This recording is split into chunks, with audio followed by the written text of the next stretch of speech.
বিসমিল্লাহির রহমানির রহিম। আসসালামু আলাইকুম। জনতা রান্নাঘর থেকে সবাইকে জানাচ্ছি শুভেচ্ছা। আশা করি সবাই ভালো আছেন। আজকে যে রেসিপিটা আমি নিয়ে এসেছি সেটা হচ্ছে আমি চিংড়ি মাছ দিয়ে আলু বেগুন ভেজে রান্না করব।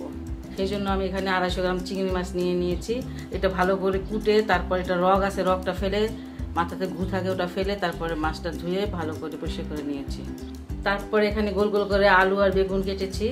এটা আমি হলুদ মরিচ ধনিয়া একটু লবণ দিয়ে এটা আমি 15-20 মিনিট আগে এটা মেখে রেখেছি। এখানে আমি মাঝের আকারে 3টা পেঁয়াজ কেটে নিয়েছি আর নিয়েছি একটা টমেটো কেটে লম্বা করে কেটেছি টমেটোটা।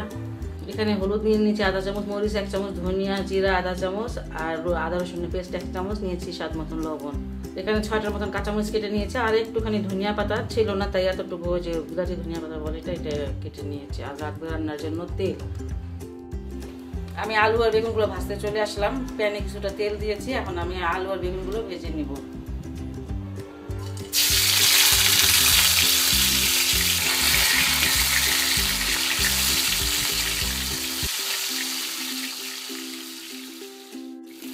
আমি বেগুনগুলো উল্টিয়ে দিচ্ছি। অত ভাজা লাগবে না, রান্না করবো তো এই জন্য বেশি ভাজবো না, মানে হালকা ভাজবো। আর যদি ভিজে খেতাম তাহলে ভালো করে ভেজে নিতাম।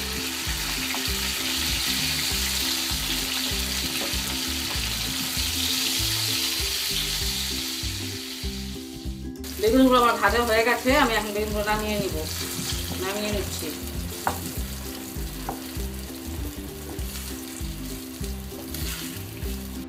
আলুগুলো আমি দিয়ে দিচ্ছি।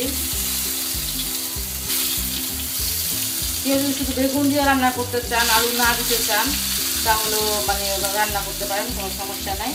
আমার কাছে আলু বাচ্চারা পছন্দ করে, এই জন্য আলুটা আমি দিচ্ছি।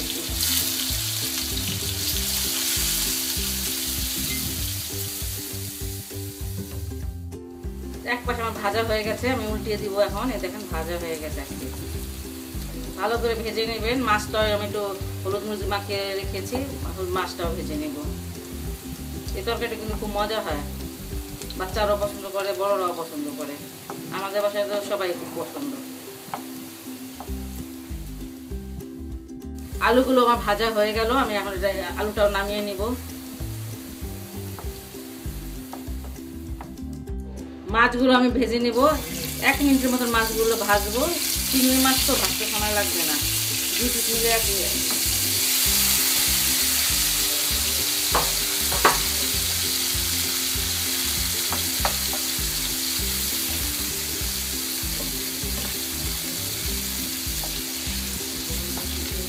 দেখেন 1 পিস ভাজা হয়ে গেল। তো ভাজতে সময় লাগে না, আর বেশি ভাজা রাবারি হয়ে যায়, খাইতে ভালো লাগে না।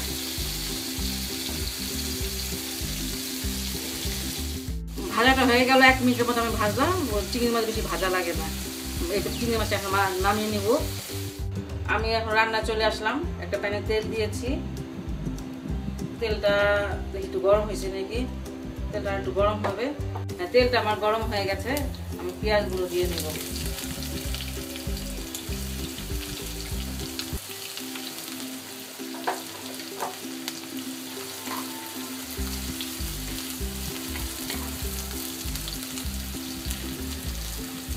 পেঁয়াজটা ভাজা হয়ে গেছে, এর থেকে বেশি ভাজবো না। আদা রসুনের পেস্টটা দিয়ে দিচ্ছি।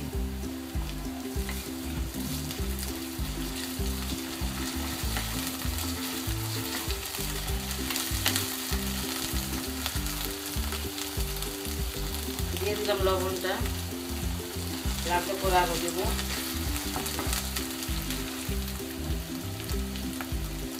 জিরা বাদে সব মশলাগুলো দিয়ে দিচ্ছি।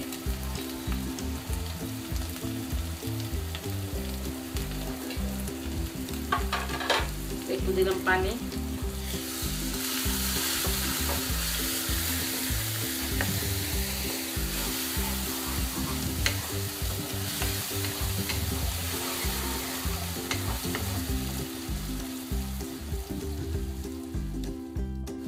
একটু তেজপাতা দিয়ে দিলাম। তেজপাতার কথা বলি নাই আমি, তেজপাতা দিলে এটা ঘ্রাণটা ভালো লাগে।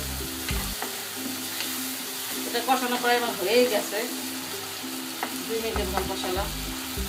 এটা আমি পানি দিয়ে দেবো। পানি দিয়ে দিলাম, বাস একটু পানি দিলেই হবে। পানিটা বলক আসলে আমি এটা দিয়ে দিব, বেগুনগুলো আলুগুলো দিয়ে দিব। একটু ঢেকে দিলাম।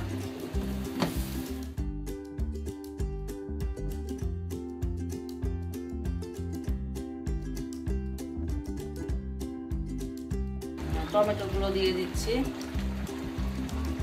তরকারিটা কিন্তু খুব মজার একটা তরকারি, সবাই পছন্দ করে। আপনারা বাসায় বসে ট্রাই করবেন। আর যদি ভালো লাগে তাহলে আমার চ্যানেলকে লাইক, কমেন্ট এবং সাবস্ক্রাইব করবেন। সবাই সেগুলো ভালো থাকুন, সুস্থ থাকুন এবং নিরাপদে থাকুন। সবাই আমার জন্য দোয়া করবেন। আমার তরকারিটা আমি আরও পরে নামাবো, কথাগুলো আগেই বলে দিলাম। এটা এখন আমি এই 6-7 মিনিটের জন্য ঢেকে দিলাম। 7 মিনিট পর আসলাম, তরকারিটা আমার হয়ে গেছে, আর হবে না।